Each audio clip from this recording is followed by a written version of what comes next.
Bienvenue à nouveau.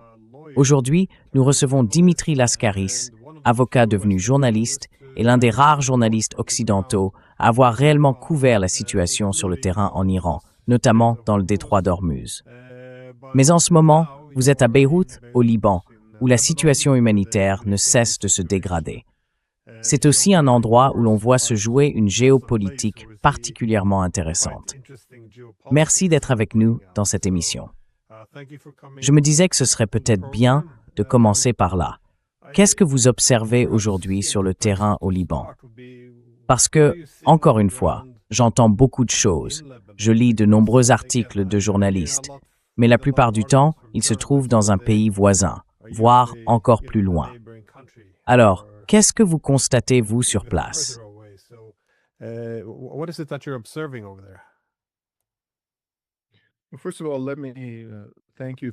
bien, tout d'abord, merci de m'avoir invité dans votre émission, Glenn.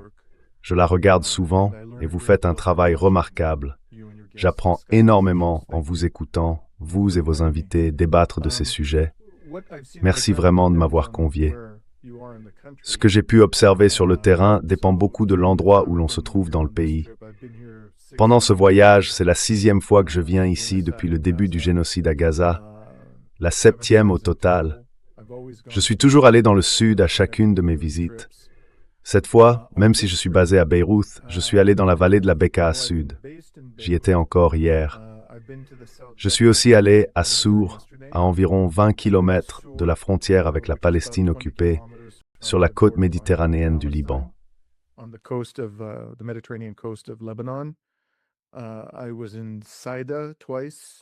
Je suis allé 2 fois à Saïda et dans plusieurs autres endroits.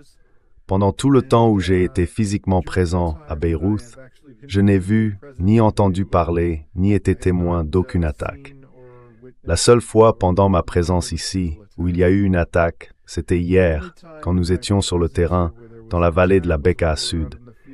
C'est à ce moment-là qu'Israël a frappé à Daïeh, la banlieue sud de Beyrouth, que les grands médias aiment qualifier de bastion du Hezbollah, et où de nombreux civils ont été tués. C'est la seule frappe dont j'ai connaissance. Autant que je sache, il n'y a eu aucune frappe aujourd'hui à Beyrouth. En revanche, dans d'autres régions du pays, j'ai vu de la destruction et de la terreur, et c'est bien le seul mot qui convienne pour décrire cela.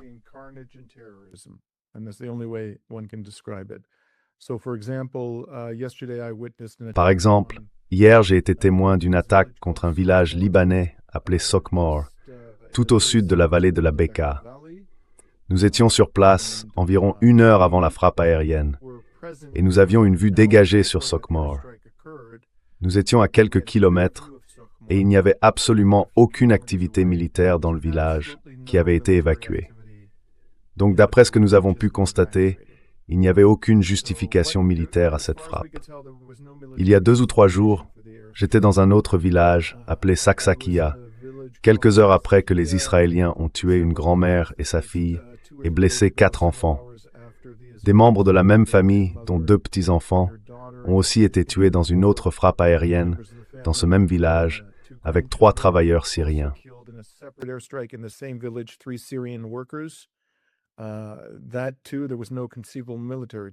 Là aussi, il n'y avait aucune justification militaire concevable.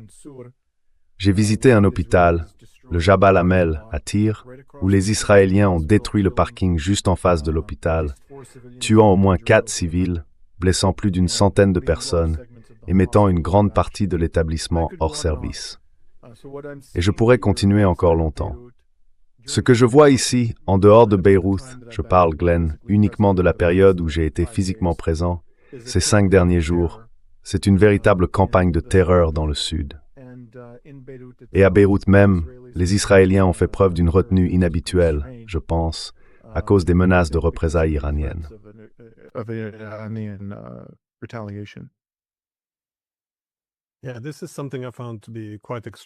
Oui, c'est quelque chose que j'ai trouvé vraiment extraordinaire.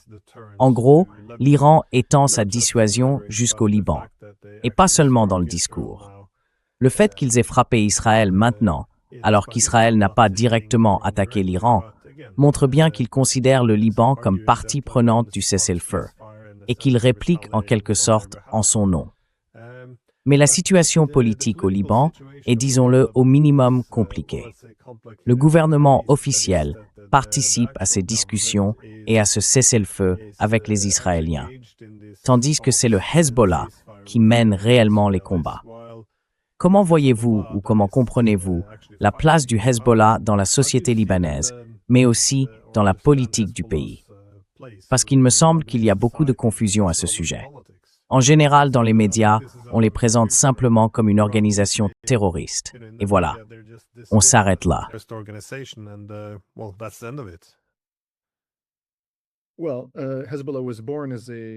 Eh bien, le Hezbollah est né dans les années 80 en réaction à l'occupation et à l'agression israélienne. Et il est resté fondamentalement un mouvement de résistance. Il n'a occupé aucun territoire, ni illégalement, ni même légalement, reconnu comme faisant partie d'Israël selon le droit international. Les victimes civiles qu'il a causées en Israël représentent une infime fraction de celles qu'Israël a infligées au Liban depuis la création du Hezbollah. D'après ce que je peux voir, le Hezbollah fait preuve d'une grande retenue. Il bénéficie d'un soutien très important au sein de la population libanaise. Il est difficile d'évaluer à quel point il est soutenu dans les communautés chrétiennes et sunnites. Mais je pense qu'on peut dire que la très grande majorité des chiites le soutiennent.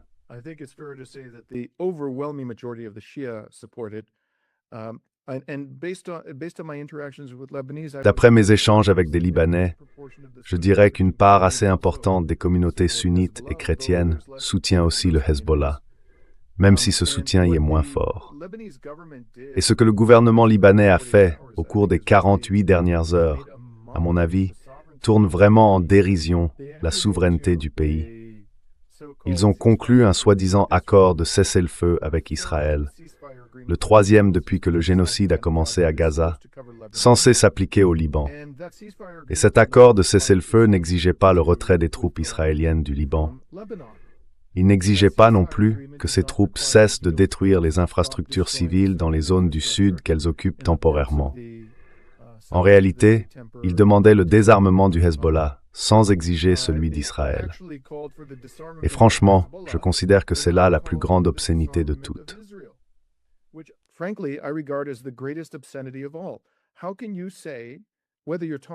Comment peut-on dire, que ce soit à propos du Hamas, du djihad islamique, du Hezbollah, d'Ansar Allah, ou de n'importe quel groupe de résistance dans la région, comment une personne raisonnable, avec un minimum d'équité et de décence, peut-elle dire que ces groupes doivent être désarmés, privés de leurs armes légères, alors qu'Israël, qui commet ces atrocités, peut rester armé jusqu'aux dents, y compris avec des armes nucléaires, tout en n'étant pas membre du traité de non-prolifération nucléaire.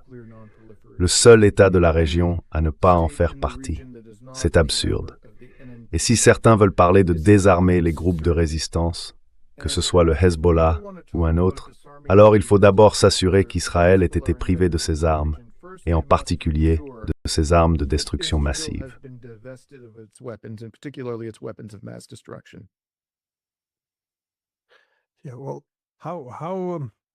Oui, d'accord. Mais à quel point cette guerre est-elle vraiment soutenable pour les Israéliens? Parce que, d'un côté, on voit sans arrêt des reportages censés renforcer la confiance dans les forces de défense israéliennes. Et de l'autre, on entend les responsables de l'armée eux-mêmes dire que l'armée israélienne est complètement surmenée. Il y a aussi la question de la technologie. L'arrivée massive des drones sur le champ de bataille, par exemple, semble poser de gros problèmes d'adaptation aux Israéliens.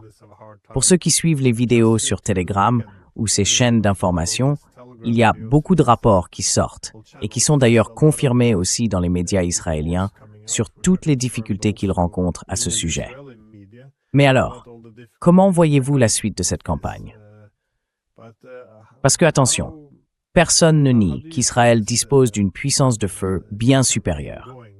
Mais on a quand même l'impression que les choses ne se passent pas vraiment comme prévu.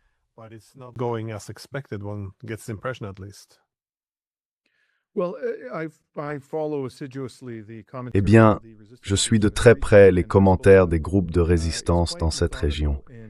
Et le Hezbollah est assez méthodique dans la façon dont il documente ses attaques contre Israël. Il publie régulièrement des vidéos qui indiquent exactement où l'attaque a eu lieu, quand elle s'est produite et par quels moyens elle a été menée. Il fournit un rapport quotidien de ses opérations militaires avec toutes ces informations pour chacune d'entre elles. Et, à un niveau plus général, plusieurs éléments importants ressortent de ces rapports, certains d'ailleurs confirmés par les médias israéliens, notamment que le Hezbollah aurait détruit un nombre assez important de lanceurs du dôme de fer israélien, peut-être plus de 25. Et là encore, beaucoup de ces frappes ont été documentées, souvent avec des preuves vidéo.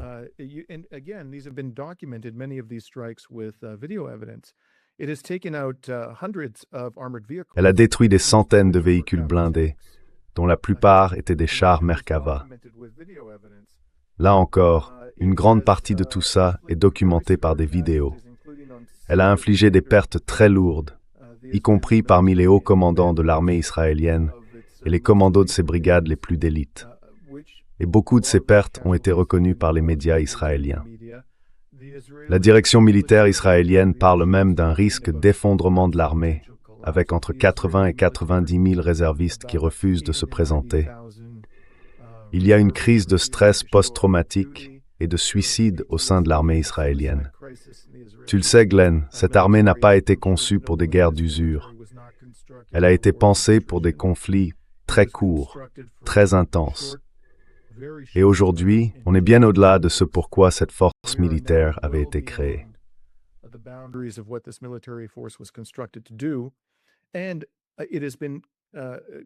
Et pendant toute cette période, ils ont mené une guerre sur plusieurs fronts.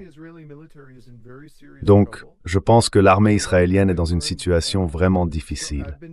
Et il y a une chose que j'ai apprise. Je suis allé en Palestine 5 fois, y compris en 2024. Donc j'ai eu beaucoup d'occasions d'échanger à la fois avec des Israéliens et avec des personnes opposées à Israël dans la région au sens large. Et je ne pense pas que les Israéliens aient la même tolérance face aux pertes et à la souffrance que les peuples autochtones de cette région. C'est vraiment frappant. Donc, même si, et je ne remets pas ça en question une seule seconde, les pertes israéliennes sont nettement inférieures à celles des groupes de résistance qu'ils affrontent, je pense qu'ils atteignent la limite de leur tolérance aux pertes, à la fois dans la société israélienne et dans l'armée. Et on y voit déjà déjà sur le terrain.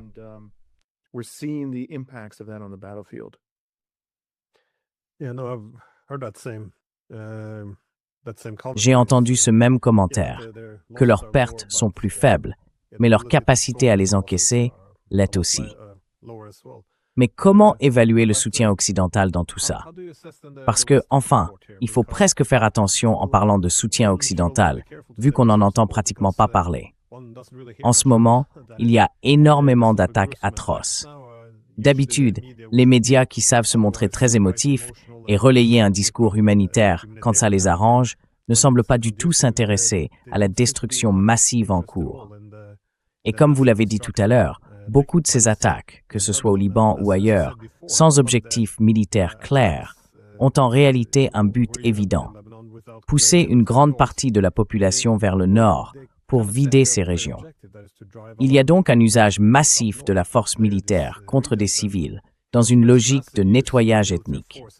On pourrait penser qu'au moins certains principes devraient permettre d'organiser une réaction médiatique autour de ça. Mais comment vous expliquez-vous ce manque d'intérêt des médias?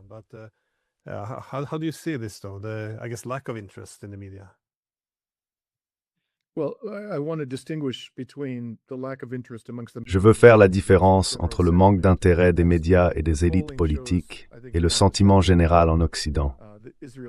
Les sondages montrent sans le moindre doute qu'Israël est aujourd'hui profondément détesté dans la grande majorité des pays du monde. En Occident même, on voit que la majorité des citoyens en Allemagne, en France, au Canada et même aux États-Unis ont une opinion défavorable d'Israël. Et ce sentiment négatif envers Israël ne cesse de grandir. Il va encore s'amplifier si cette guerre insensée contre l'Iran provoque le désastre économique que beaucoup d'experts en économie et en énergie prédisent déjà. Mais nous continuons à subir en Occident un écart grotesque entre ce que veulent les gens et ce que veulent nos médias et nos élites politiques.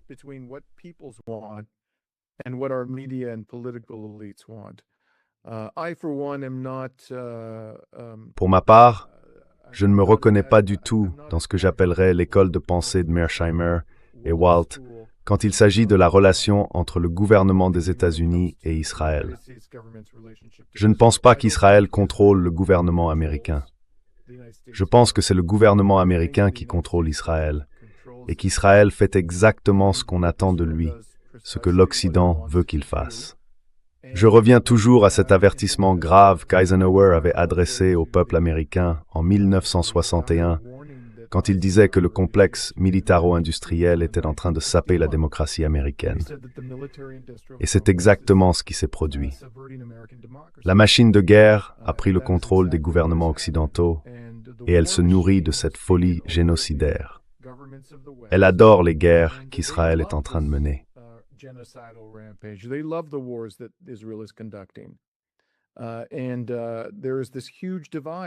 Il y a un fossé énorme entre ce que veulent les élites politiques et médiatiques et ce que veulent les gens. Et ce fossé ne cesse de grandir. À mon avis, cela va conduire, surtout si cette guerre contre l'Iran provoque les ravages économiques qu'on anticipe, à des niveaux potentiellement très élevés d'instabilité politique en Occident. Nous sommes à un point de rupture, comme vous l'avez très bien montré dans votre couverture de la guerre en Ukraine. Même là-bas, on commence à voir les limites de la patience des populations, notamment en Allemagne. Donc oui, selon moi, nous sommes à un point de rupture de la stabilité politique en Occident. Et ce qui se passe ici, dans la région où je me trouve actuellement, pourrait bien être la goutte d'eau qui fera déborder le vase dans le contrôle du récit par les élites occidentales.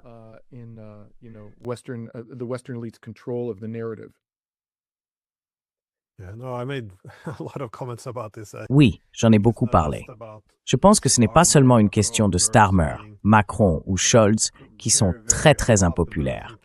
Le dernier taux d'approbation de Starmer, si je ne me trompe pas, tournait autour de 15%.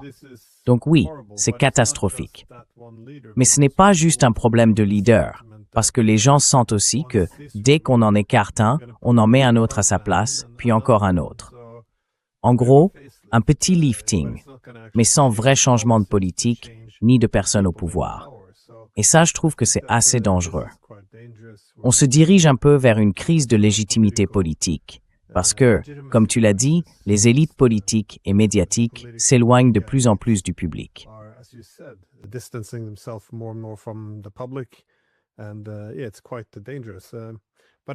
Et c'est assez dangereux. Mais sur la baisse de popularité d'Israël, dire que c'est une chute libre ne serait pas exagéré à ce stade. On a quand même vu quelques divergences entre les Américains et les Israéliens. En gros, l'Iran a étendu sa dissuasion au Liban. Les Israéliens ont ignoré cet avertissement et l'Iran a frappé Israël avec de nombreux missiles balistiques. Ensuite, Trump, en gros, il est sorti en disant qu'il parlerait à Netanyahou, qu'il n'y aurait pas de représailles contre l'Iran. Et puis, le gouvernement Netanyahou a répondu qu'il le ferait quand même. Ce qui fait au final que Trump paraît soit très faible, soit malhonnête, ou peut-être un peu des deux.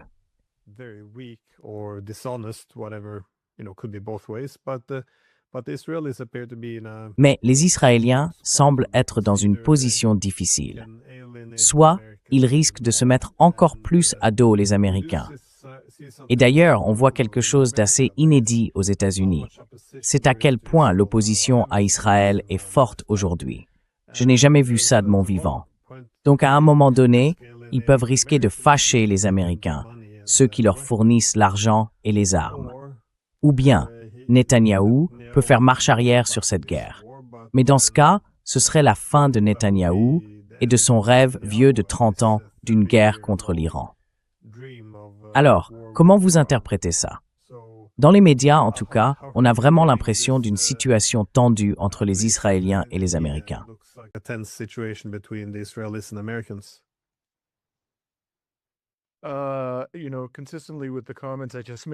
Vous savez, en lien avec ce que je viens de dire sur la relation entre le gouvernement des États-Unis et celui d'Israël, je n'adhère pas à ce récit, largement diffusé par Barak Ravid sur Axios, selon lequel il y aurait des tensions entre Trump et Netanyahou.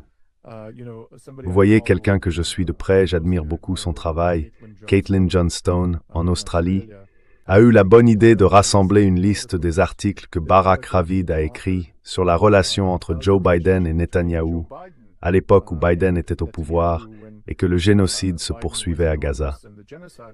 Et à plusieurs reprises, il a rapporté, en citant des sources anonymes, que Biden était très mécontent de Netanyahou et qu'il lui arrivait même de jurer contre lui. On entend cette histoire, ce petit numéro, depuis des années. Ce n'était pas seulement sous Biden.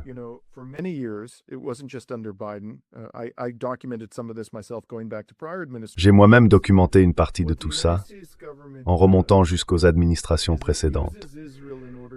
Ce que fait le gouvernement des États-Unis, c'est qu'il utilise Israël pour imposer son hégémonie sur cette région, d'une importance absolument majeure. Et ensuite, il essaye de prendre ses distances avec les crimes d'Israël, en prétendant être choqué, en prétendant vouloir freiner le gouvernement israélien. Mais pendant tout ce temps, il continue d'armer Israël. Il continue de lui fournir une aide économique. Il continue de lui offrir une protection juridique, un soutien rhétorique face à ses crimes. Et pourquoi? Parce que comme les stratèges militaires américains l'avaient compris après la Seconde Guerre mondiale, cette région a une valeur stratégique stupéfiante. C'est le terme qu'ils ont utilisé.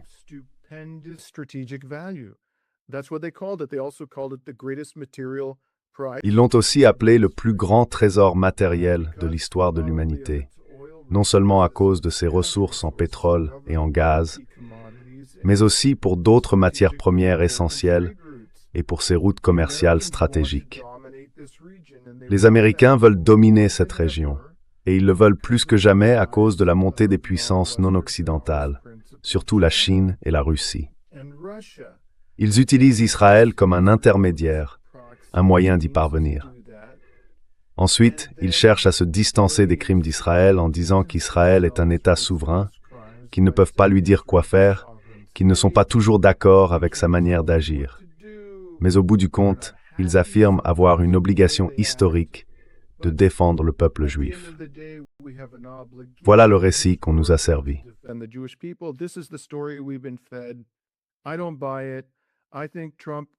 Je n'y crois pas. À mon avis, Trump est totalement en phase avec ce que fait Netanyahou. Et pour l'instant, je ne vois aucune preuve que l'administration Trump soit prête à utiliser l'influence qu'elle a sur Israël pour mettre fin à cette barbarie.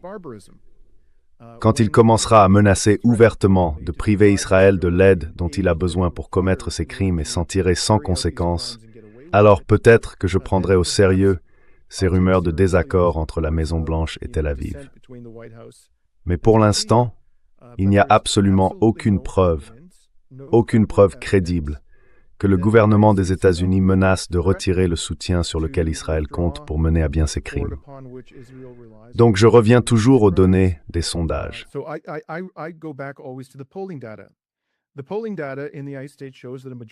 Les sondages aux États-Unis montrent qu'une majorité de la population est opposée à la guerre contre l'Iran. En Israël, les sondages indiquent qu'une majorité souhaite que cette guerre continue. Donc politiquement, cette situation arrange à la fois Netanyahou et Trump.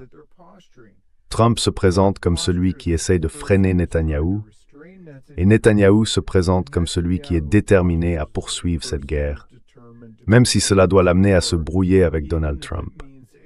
Mais au final, ce qui compte, ce sont leurs actes. Et leurs actes sont parfaitement cohérents avec l'idée qu'ils veulent dominer cette région et qu'ils sont prêts à commettre pratiquement n'importe quel crime pour atteindre cet objectif.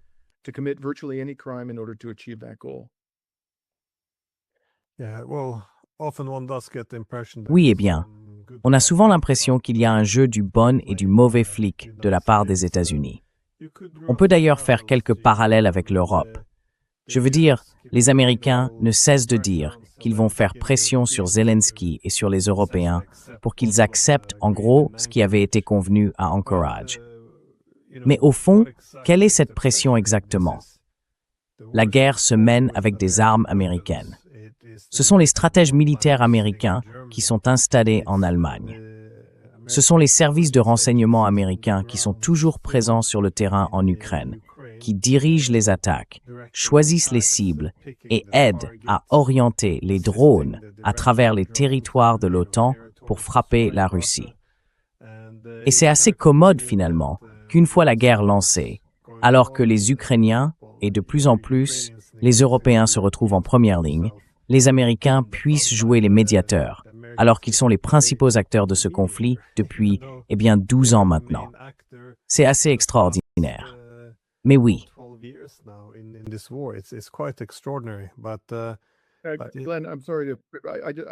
Glenn, excuse-moi, je dois t'interrompre une seconde pour dire que je pense que tu as complètement raison. Tu as tout à fait raison. Ce qu'on a vu dans la guerre en Ukraine, c'est rien d'autre qu'un théâtre kabuki. Absolument. C'est une totale imposture. Les États-Unis veulent que cette guerre continue. Et toutes ces déclarations de Trump disant qu'il essayait de mettre fin à la guerre en Ukraine, c'était juste de la mise en scène politique pour l'opinion intérieure.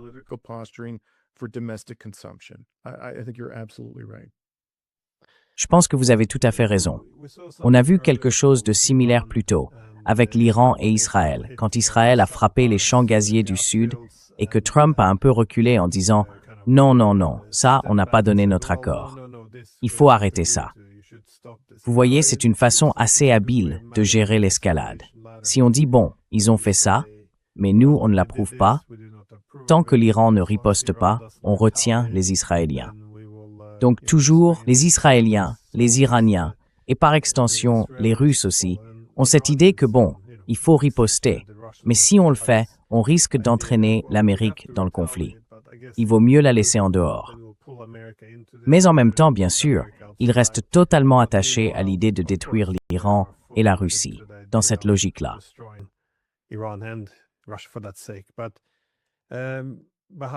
Mais comment comprendre la position iranienne, justement? Parce que tout le monde semble toujours surpris que les Iraniens soient prêts à riposter, parfois de manière disproportionnée. Autrement dit, si quelqu'un les attaque, ils ne cherchent pas forcément à répondre à égalité. Ils peuvent frapper très fort en retour. Trump avait d'ailleurs fait remarquer qu'on n'aurait jamais imaginé qu'il puisse fermer le détroit d'Ormuz et frapper toutes les bases américaines dans les États du Golfe.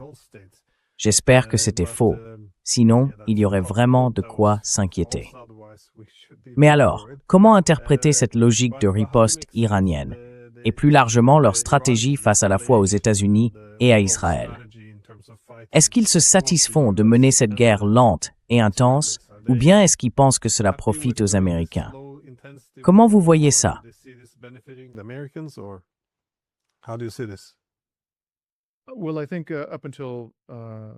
Eh bien, je pense que jusqu'aux frappes que l'Iran a lancées il y a quelques jours contre plusieurs bases militaires américaines dans le Golfe Persique, les Iraniens suivaient une stratégie de représailles proportionnée. Autrement dit, leur riposte était à peu près aussi sévère et aussi destructrice que les attaques auxquelles ils répondaient. Mais ils se sont rendus compte que ça ne fonctionnait pas. Je pense qu'ils en sont arrivés à cette conclusion au cours de la semaine dernière. Alors ils ont d'abord testé une approche de représailles disproportionnée, en frappant plusieurs bases américaines après que les États-Unis ont attaqué l'île de Keshm. Et je crois qu'ils ont peut-être aussi visé un autre site militaire dans le détroit d'Ormuz. Les Iraniens ont frappé très fort au Koweït et à Bahreïn. J'ai aussi vu un rapport de Trita Parsi indiquant qu'il y avait eu des attaques contre d'autres bases militaires du Golfe Persique, même si je n'ai pas pu le confirmer moi-même.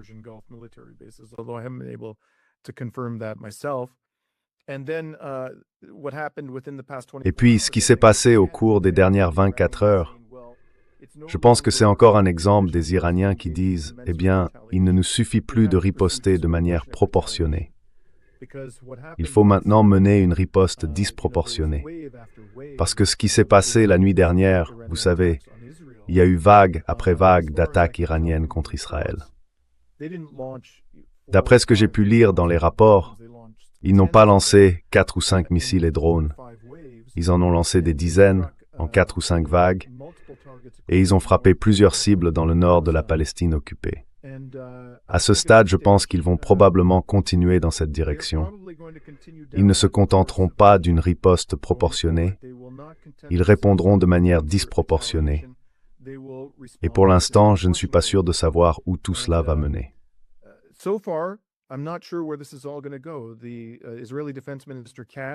Le ministre israélien de la Défense, Katz, vient de publier une déclaration réaffirmant la position selon laquelle, si le Hezbollah attaque Israël, alors Israël attaquera Beyrouth. Il reste donc sur la ligne qu'il défendait avant les frappes de représailles menées par l'Iran au cours des dernières 24 heures. Mais cette position est totalement intenable, parce qu'en gros, si le Hezbollah et l'Iran acceptaient ce cadre, selon lequel, tant qu'ils n'attaquent pas Israël, Israël n'attaquera pas Beyrouth, cela laisserait à Israël toute liberté d'attaquer le reste du Liban. C'est absolument inconcevable que le Hezbollah et l'Iran acceptent une telle chose. Non seulement Israël serait libre d'attaquer le reste du pays, mais il pourrait aussi continuer à détruire les infrastructures civiles dans les zones qu'il contrôle.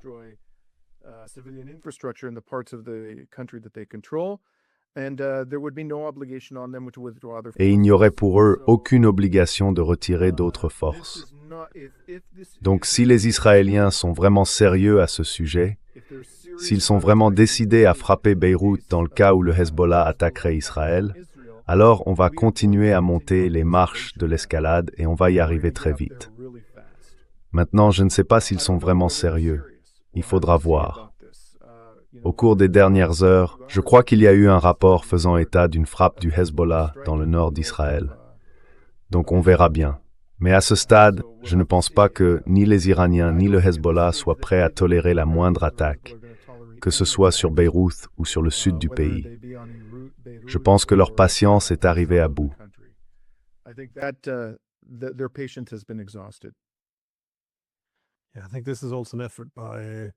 Oui, je pense que c'est aussi une tentative des Israéliens de contrôler l'échelle de l'escalade, avec l'aide des Américains, bien sûr.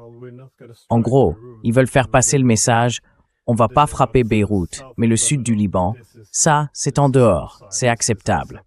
Franchement, je ne vois pas les Iraniens accepter que ce soit eux qui choisissent les cibles de cette façon. Et puis ce ne serait pas figé, pas gravé dans le marbre, parce que je pense que les États-Unis sont très forts dans l'art de l'incrémentalisme. On l'a encore vu en parallèle avec la guerre en Ukraine. Ils ont commencé avec certaines armes en se fixant eux-mêmes des limites, du genre « Voilà, on vous donne ces armes, mais vous n'avez pas le droit de les utiliser contre les Russes en dehors du territoire ukrainien. »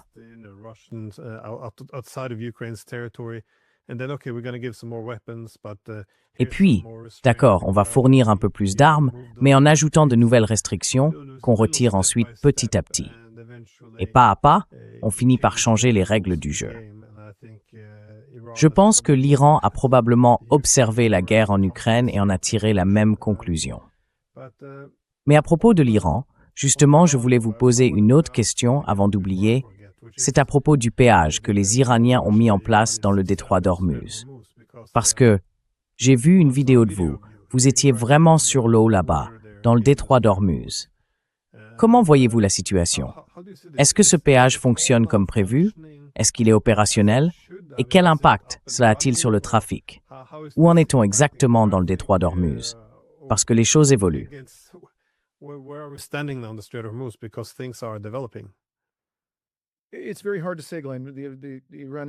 C'est très difficile à dire, Glenn.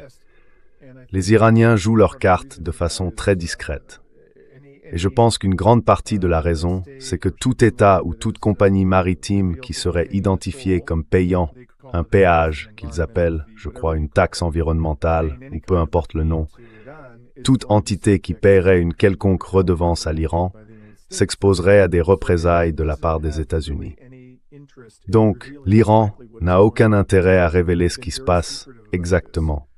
Ils ont été très secrets à ce sujet. Mais d'après ce que j'ai pu comprendre en parlant à des responsables iraniens et à des experts sur place, j'ai passé beaucoup de temps non seulement à enquêter sur le terrain, mais aussi à échanger avec eux dans mon émission. Il est presque certain qu'ils perçoivent une forme de paiement, peut-être pas bien sûr, de la part de leurs alliés les plus proches.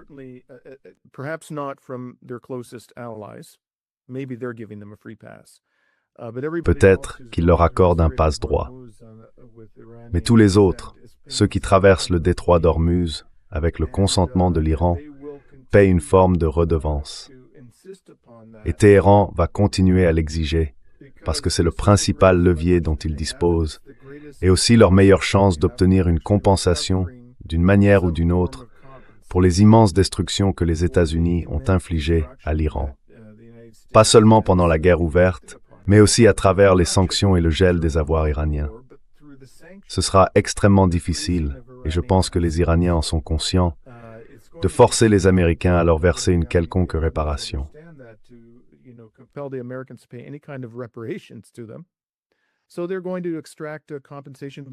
Alors ils vont chercher à obtenir une compensation par d'autres moyens. Et le meilleur moyen d'y parvenir, c'est d'imposer des droits de passage aux navires qui traversent le détroit d'Ormuz. Il n'existe absolument aucune solution militaire à ce problème. Aucune. Si vous êtes déjà allé là-bas, si vous avez vu le détroit d'Ormuz, vous arriveriez très vite à la même conclusion. Les Iraniens n'ont pas besoin d'envoyer d'importantes forces navales dans le détroit, ni d'ériger une sorte de mur militaire pour bloquer le passage des navires commerciaux. Tout ce qu'ils ont à faire, c'est d'augmenter de manière significative le risque que ces navires subissent des dommages catastrophiques s'ils tentent de traverser le détroit d'Ormuz sans l'accord de l'armée iranienne.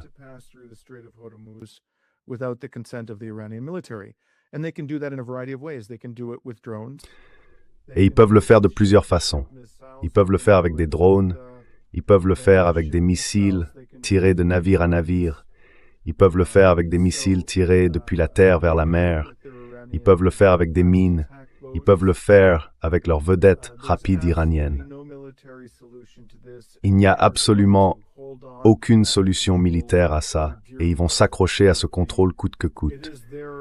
C'est leur arme nucléaire, en quelque sorte. Et à un moment ou à un autre, comme je l'ai souvent dit, je pense que le gouvernement des États-Unis va devoir payer la note.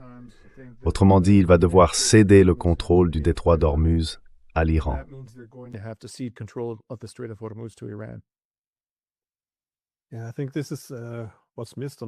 Oui, je pense que c'est ce que beaucoup de gens ne comprennent pas. Il y a très peu de choses qu'on puisse vraiment faire. D'abord, certains ne voient pas que c'est une menace existentielle pour l'Iran. C'est pour ça qu'ils acceptent d'endurer cette souffrance, mais aussi parce qu'ils savent à quel point c'est important. Avec le détroit d'Ormuz, ils peuvent créer des leviers pour pousser les pays voisins à lever les sanctions, à réduire, voire à retirer les bases militaires américaines. On peut même aller jusqu'à parler de réparation. Beaucoup d'éléments entrent en jeu. Et encore une fois, vous appelez ça une arme nucléaire. Pour moi, ce n'est pas du tout une exagération. C'est une arme extrêmement puissante, surtout quand on contrôle le détroit d'Ormuz.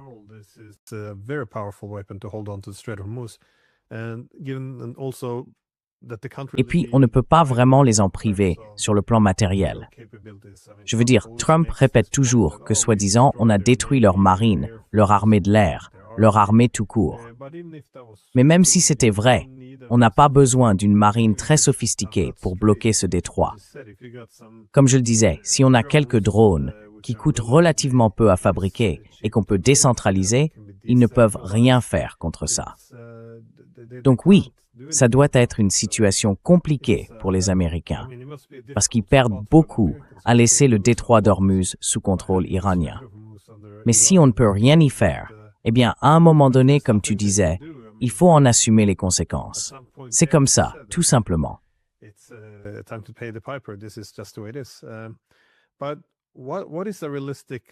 Mais qu'est-ce qu'un règlement diplomatique réaliste entre l'Iran, Israël et les États-Unis?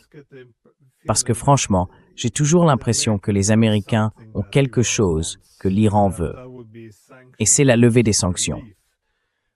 Même si les Iraniens sortaient gagnants, qu'ils gardaient le contrôle du détroit d'Ormuz et que les Américains devaient plier bagages, les États-Unis pourraient quand même rendre la vie très difficile aux Iraniens. Mais s'il y avait, de manière réaliste, une levée des sanctions, est-ce que les Américains pourraient obtenir quelque chose en retour de la part des Iraniens? Pas la cession d'Ormuz, bien sûr. Mais voyez-vous une possibilité d'un accord diplomatique où les deux parties reconnaîtraient qu'un compromis vaut mieux que de rester, en pratique, dans une situation de guerre de fait?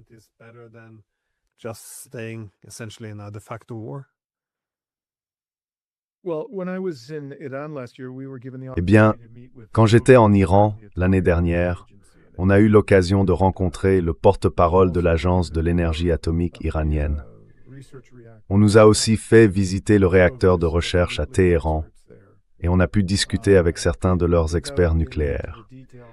Sans entrer dans les détails, parce que ce serait une toute autre discussion, je ne pense pas qu'il y ait le moindre espoir, aucun, que l'Iran renonce à son programme nucléaire.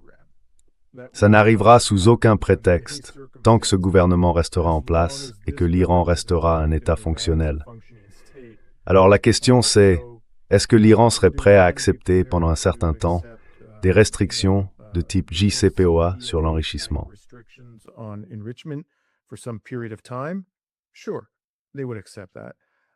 Bien sûr, ils accepteraient ça si on leur accordait une levée complète des sanctions et si leurs avoirs étaient débloqués. Mais est-ce qu'ils vont remettre à Donald Trump l'uranium enrichi, celui à 60%? Non, ça n'arrivera pas. Je pense qu'à ce stade, ils ne sont même pas prêts à le confier aux Chinois ou aux Russes pour qu'ils le gardent en dépôt, destiné à un usage par l'Iran. En revanche, ce qu'ils pourraient accepter de faire, et ils l'ont laissé entendre, c'est de diluer cet uranium enrichi, pas jusqu'à 3,6%, mais peut-être jusqu'à un niveau d'environ 20%.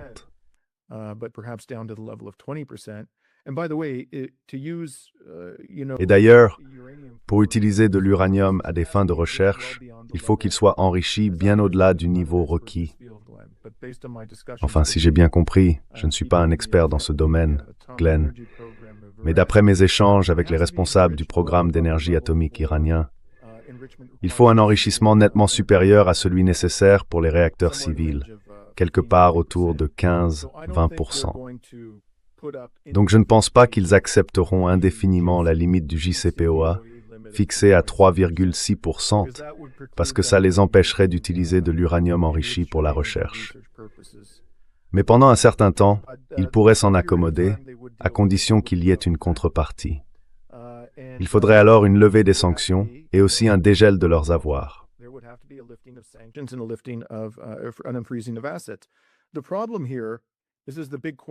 Le problème ici, et c'est là tout le dilemme pour les États-Unis, c'est que s'ils lèvent ces sanctions et débloquent les avoirs iraniens, l'Iran va devenir l'État le plus puissant de la région. La seule chose qu'il a vraiment freiné jusqu'à présent, c'est la guerre économique menée contre lui. Et les États-Unis comme Israël devraient alors accepter que l'Iran soit la puissance dominante dans cette partie du monde. L'Iran est un pays extraordinairement bien doté. Comme vous le savez, il est aussi vaste que l'Europe de l'Ouest et il dispose de ressources considérables.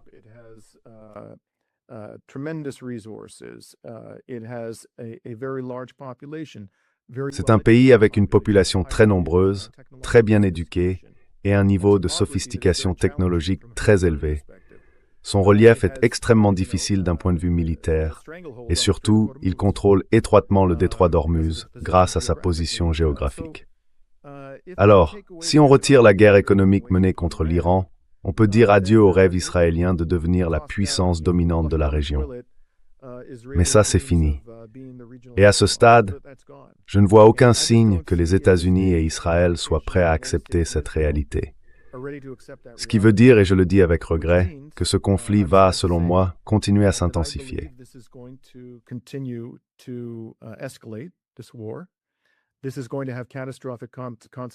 Cela va avoir des conséquences catastrophiques pour l'économie mondiale. Et à un moment donné, le gouvernement des États-Unis, que ce soit Trump ou son successeur, devra accepter que pour mettre fin à ce carnage économique, il faudra d'une manière ou d'une autre reconnaître le statut de l'Iran dans la région et lui permettre de prendre la place qui lui revient dans le monde.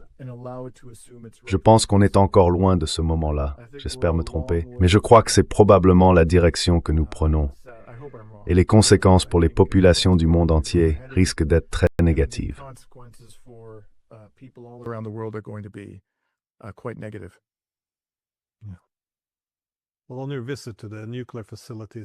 Eh bien, lors de votre visite des installations nucléaires en Iran, j'étais là avec vous en fait. Oui, c'est vrai, vous y étiez. Oui, on y était tous les deux. C'était en mai, l'année dernière, avant que les bombardements ne commencent. La différence, c'est que moi, je suis parti avant les bombardements. Vous, vous êtes resté pendant la guerre et vous avez couvert tout ça. Et ça, oui, c'est vraiment important. C'est d'ailleurs pour ça que je recommande vivement aux gens de suivre votre travail. Parce que ce qu'on reçoit à travers les médias, c'est une image très déformée de l'Iran. C'était d'ailleurs une de mes réflexions aussi, l'an dernier, quand j'étais à Téhéran. Essentially what I had expected to see based on your average media report in Europe would be, so a Shia version of the Taliban almost running a country. So it was very different than what I had expected. Like again in Europe, there's a lot of focus on repression of women. So you assume everyone would go walk around in burqas. I didn't expect a large part of women walking around without veils. C'est intéressant. C'est une image très différente. Mais pour finir, j'aimerais vous demander, selon vous, quels aspects de la société iranienne le public étranger va vraiment découvrir en tant que personne qui vit sur place?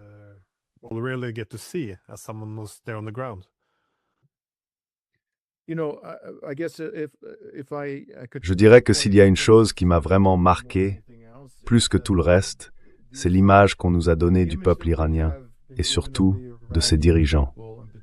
On nous les présente comme extrêmement agressifs, irrationnels, presque fanatiques. Mais d'après mon expérience, ce n'est pas du tout ce que j'ai vu. Je m'excuse d'ailleurs d'avoir oublié ce premier voyage, ça me paraît remonter à une éternité, c'était en mai de l'année dernière.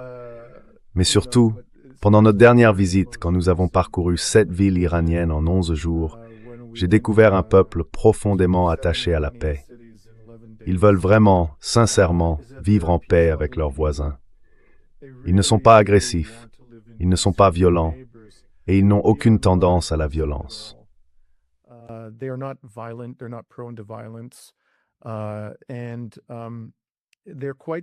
Ils sont tout à fait disposés à faire preuve de raison et à trouver des compromis.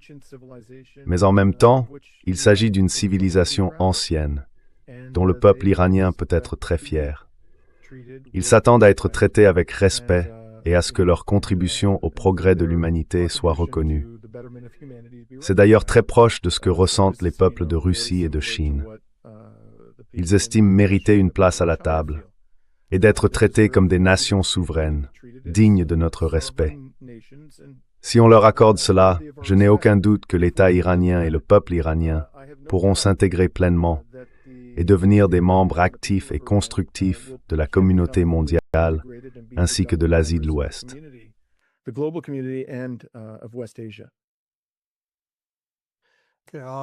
Pour finir, où est-ce que les gens peuvent découvrir votre travail? Quel est le meilleur endroit pour vous suivre?